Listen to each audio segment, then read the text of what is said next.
नमस्कार। आज हमारे पास कुछ दिलचस्प स्रोत हैं। ये भारतीय संविधान और हमारे शासन के तरीके पर रोशनी डालते हैं। चलिए देखते हैं इनमें क्या है। सबसे पहले तो यही शब्द संविधान, ये जो दस्तावेज हैं इनमें इसकी बड़ी सीधी सी व्याख्या है। सम यानी समान और विधान यानी कानून।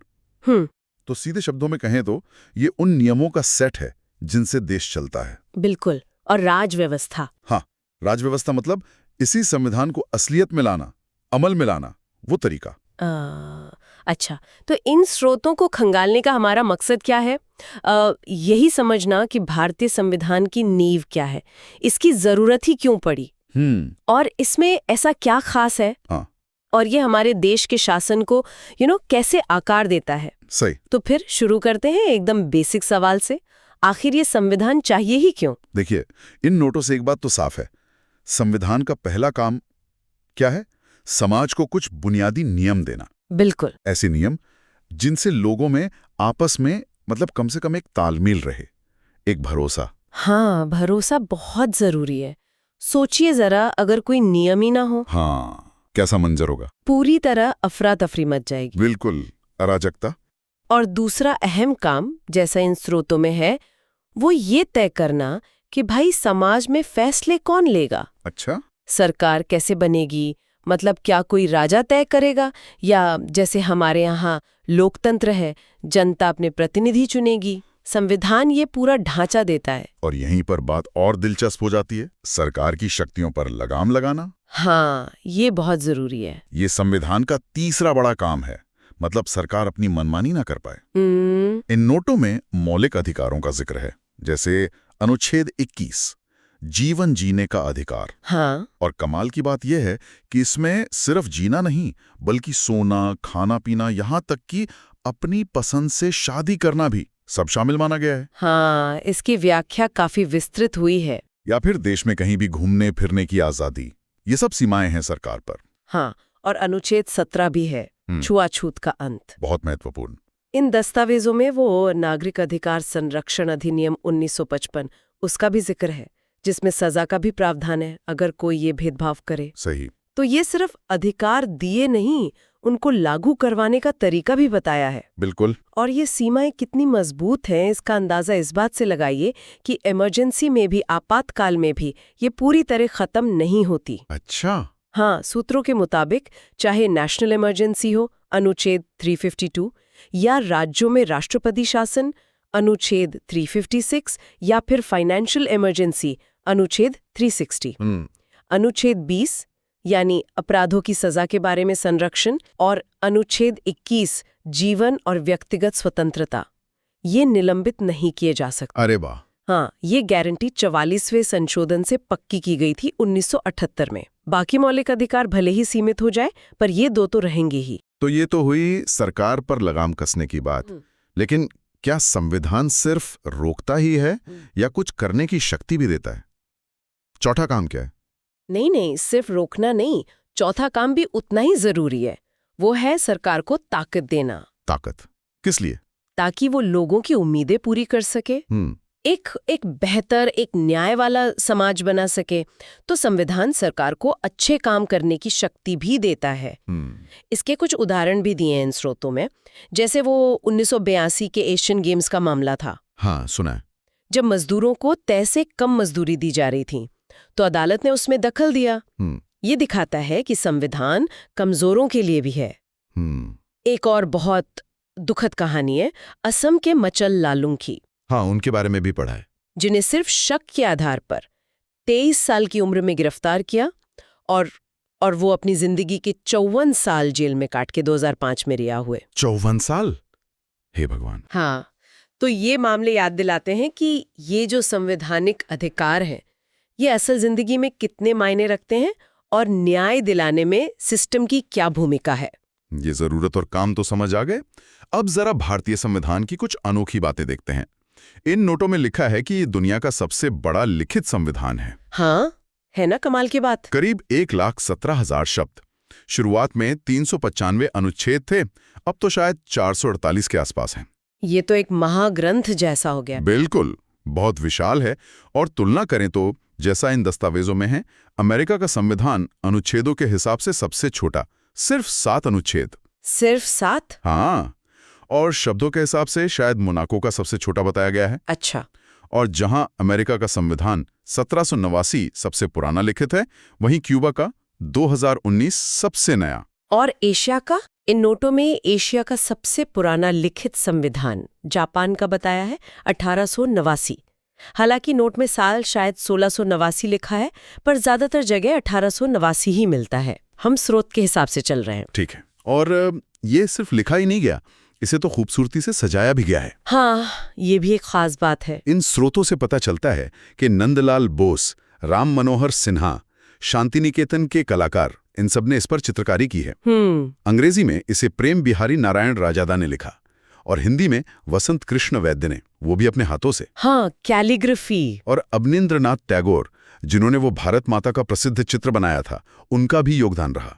मतलब ये सिर्फ कानून की किताब नहीं, कला का भी नमूना है। बिल्कुल। और अगर इसकी बनावट मतलब स्ट्रक्चर की बात करें तो इसे अक्सर अर्धसंघात्मक कहते हैं, क्वाजी फेडरल। क्वाजी फेडरल मतलब? ये शब्द केसी वेयर ने इस्तेमाल किया था। इसका मतलब है कि इसमें संघात्मक व्यवस्था के गुण भी हैं, जैसे अमेरिका में होता है, जहां केंद्र और राज्यों में शक्तियां साफ बटी होती हैं। हाँ। और एकात्मक व्यवस्था के भी गुण हैं, जैसे ब्रिटेन में, जहां सारी ताकत केंद्र के पास होती है। भारत इन दोनों का एक मिलाजुला रूप है। अच्छा, तो ना पूरी तरह संघात्मक, ना पूरी तरह एकात्मक। हाँ, इसीलिए कुछ लोग इसे सहकारी संघवाद, कोऑपरेटिव फेडरलिज्म कहते हैं, जैसे ग्रैनविल ऑस्टिन ने कहा, और आइवर जेनिंग्स ने कहा कि ये केंद्र की तरफ झुकाव वाला संघ है, यूनियन विद सेंट्रलाइजेशन टेंडेंसी। हाँ, और जाहिर है जब भी भारतीय संविधान की बात होती है तो एक नाम सबसे पहले आता है, डॉक्टर BR अम्बेडकर का। बिल्कुल, उन्हें संविधान का जनक या मुख्य वास्तुकार माना जाता है, जैसा इन स्रोतों में भी दर्ज है। चलिए अब शासन की संरचना पर आते हैं। सरकार चलती कैसे है? इन दस्तावेजों के मुताबिक संविधान सरकार के 3 मुख्य अंग तय करता है। हाँ। विधायिका, कार्यपालिका और न्यायपालिका। इसे सत्ता का क्षैतिज वितरण कहा गया है, हॉरिजॉन्टल डिस्ट्रीब्यूशन ऑफ पावर। हाँ, ये शक्तियों के पृथक्करण का सिद्धांत है, बहुत महत्वपूर्ण। पहला अंग है विधायिका, लेजिस्लेचर। इनका काम है विधि बनाना, यानी कानून बनाना। केंद्र में ये काम संसद करती है, अनुच्छेद 79, जिसके 2 सदन हैं, राज्यसभा अनुच्छेद 80 और लोकसभा अनुच्छेद 81। ठीक है। और राज्यों में यही काम विधानमंडल करता है, अनुच्छेद 168। इसमें विधानसभा अनुच्छेद 170 होती है, और कुछ राज्यों में विधान परिषद अनुच्छेद 169 भी। अच्छा, तो ये हो गई कानून बनाने वाली बॉडी। दूसरा अंग? दूसरा है कार्यपालिका, एग्जीक्यूटिव। इनका काम है विधायिका के बनाए कानूनों को लागू करना। ओके। केंद्र सरकार में देखें तो राष्ट्रपति अनुच्छेद 52, उपराष्ट्रपति अनुच्छेद 63, प्रधानमंत्री अनुच्छेद 75 क्लॉज 1 और उनकी पूरी मंत्रिपरिषद अनुच्छेद 74, ये सब कार्यपालिका का हिस्सा हैं।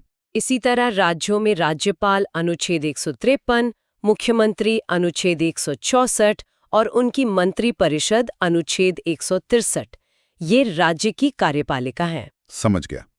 कानून बनाने वाले, कानून लागू करने वाले, और तीसरा स्तंभ है न्यायपालिका, जुडिशरी। हाँ। इनका काम है कानूनों की व्याख्या करना, ये देखना कि कानून संविधान के दायरे में है या नहीं, और सबसे जरूरी, लोगों को इंसाफ दिलाना। बिल्कुल। और भारत में जैसा आपने कहा, एकीकृत न्यायपालिका है, एक पिरामिड की तरह। हाँ। सबसे ऊपर सुप्रीम कोर्ट अनुच्छेद 124, फिर राज्यों के हाई कोर्ट अनुच्छेद 214 और फिर उनके नीचे जिला अदालतें। ठीक है। और यहीं पर राज व्यवस्था यानी पॉलिटी की पूरी तस्वीर साफ हो जाती है।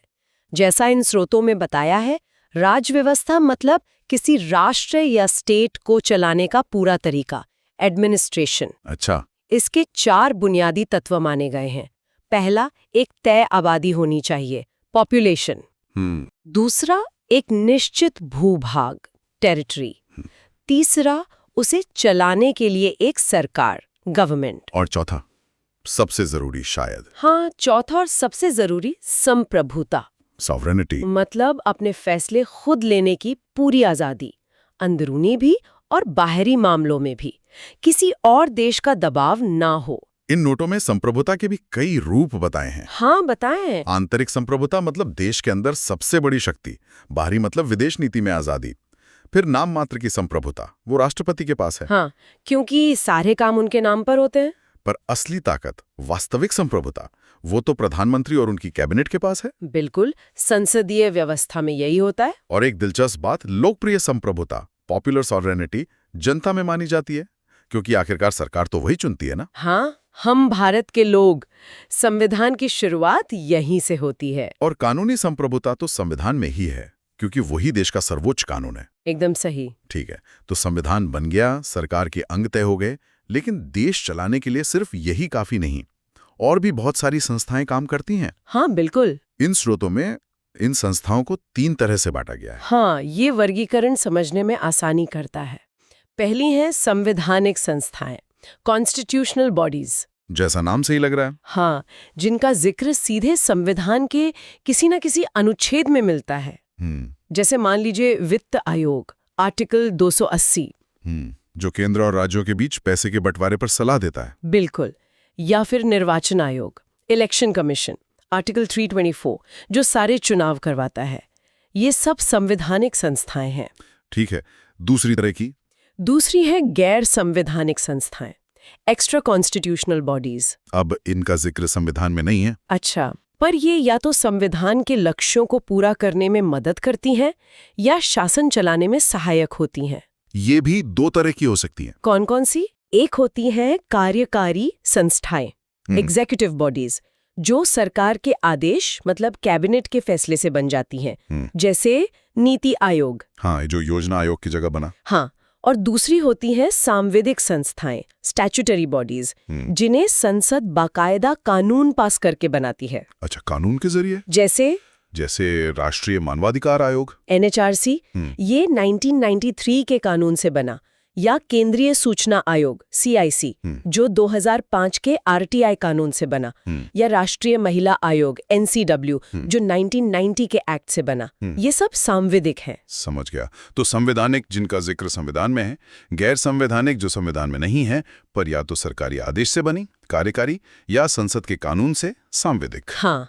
और तीसरी तरह की कौन सी संस्थाएं बताई गई हैं? तीसरी श्रेणी है असंवैधानिक संस्थाएं, नॉन कॉन्स्टिट्यूशनल बॉडीज। ये क्या होती हैं? जानकारी के अनुसार ये वो संगठन या समूह है जो संविधान के दायरे से बाहर काम करते हैं, या यूं कहें कि उसका उल्लंघन करते हैं। इन नोटों में उदाहरण के तौर पर आतंकवादी और माओवादी संगठनों का नाम लिया गया है। अच्छा। माओवाद के बारे में बताया है कि इसकी शुरुआत चीन में माओ जेडोंग ने की थी। उनका घोषित लक्ष्य था वंचित वर्ग का उत्थान। वहीं नक्सलवाद की शुरुआत भारत में बताई गई है 1967 में, पश्चिम बंगाल का वो गांव नक्सलबाड़ी। हाँ, नक्सलबाड़ी। वहां से शुरुआती नेताओं में चारू मजुमदार और कानू सैन्याल का नाम आता है। इन स्रोतों में ये भी लिखा है कि ऐसी गतिविधियों से निपटने के लिए सरकार ने कानून बनाए हैं, जैसे UAPA मतलब? गैर कानूनी गतिविधियां रोकथाम अधिनियम 1967, अनलॉफुल एक्टिविटीज प्रिवेंशन एक्ट। या एक बार फिर से ये साफ कर दें कि हम सिर्फ स्रोतों में दी गई जानकारी बता रहे हैं। हम किसी भी विचार का ना तो समर्थन कर रहे हैं, न विरोध। हाँ, ये स्पष्ट करना जरूरी है। अच्छा, ये संस्थाओं का वर्गीकरण तो काफी काम का है।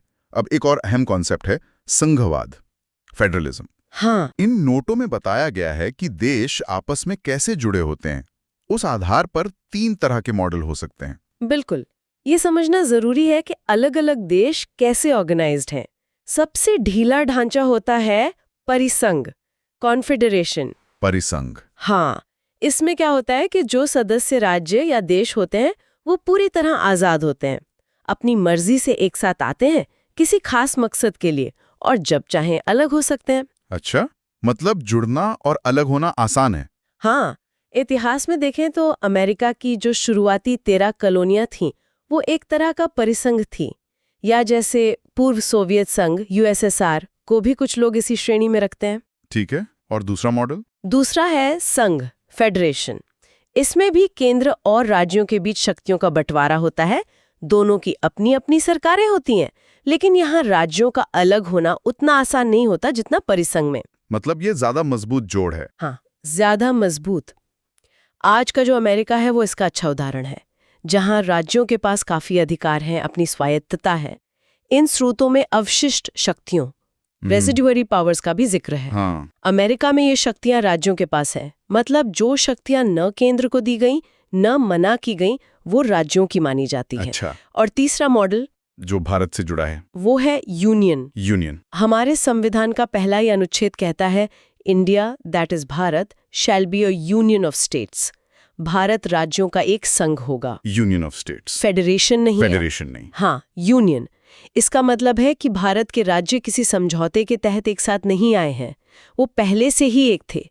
इसलिए उन्हें अपनी मर्जी से एक तरफा अलग होने का कोई अधिकार नहीं है। इसीलिए भारत को कहते हैं विनाशी राज्यों का अविनाशी संघ। बिल्कुल, indestructible union of destructible states. मतलब राज्यों की सीमाएं, नाम वगैरह बदले जा सकते हैं, नए राज्य बन सकते हैं, पर देश यानी संघ वो हमेशा एक रहेगा, अविनाशी। और इन स्रोतों के मुताबिक भारत ने ये जो संघीय ढांचा अपनाया है, जिसमें केंद्र थोड़ा ज्यादा शक्तिशाली है, ये हमने 1935 के गवर्नमेंट ऑफ इंडिया एक्ट से लिया है। और वो एक्ट खुद कनाडा के मॉडल से प्रभावित था। अच्छा, तो कनाडाई मॉडल का प्रभाव है। हाँ, जहां केंद्र मजबूत होता है और अवशिष्ट शक्तियां भी केंद्र के पास होती हैं, राज्यों के पास नहीं।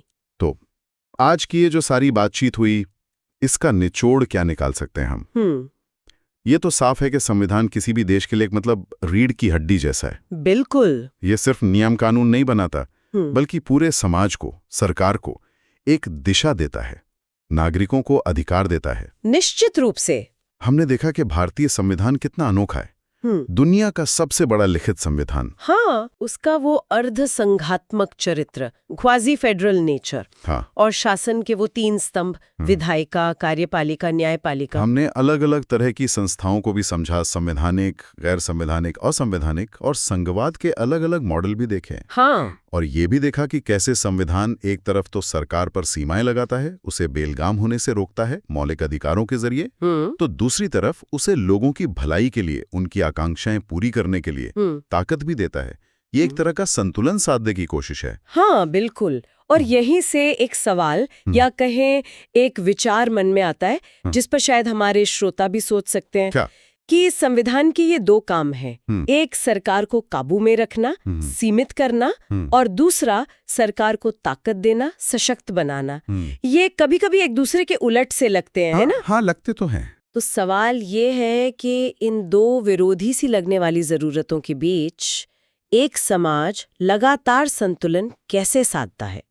कैसे तय होता है कि कब सरकार को ज्यादा शक्ति चाहिए और कब उसे ज्यादा सीमाओं में रखना है?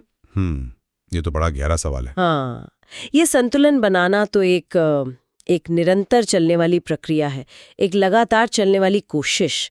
तो ये सोचना दिलचस्प होगा कि ये नाजुक संतुलन कैसे बनाए रखा जाता है और समय के साथ इसमें क्या बदलाव आते रहते हैं।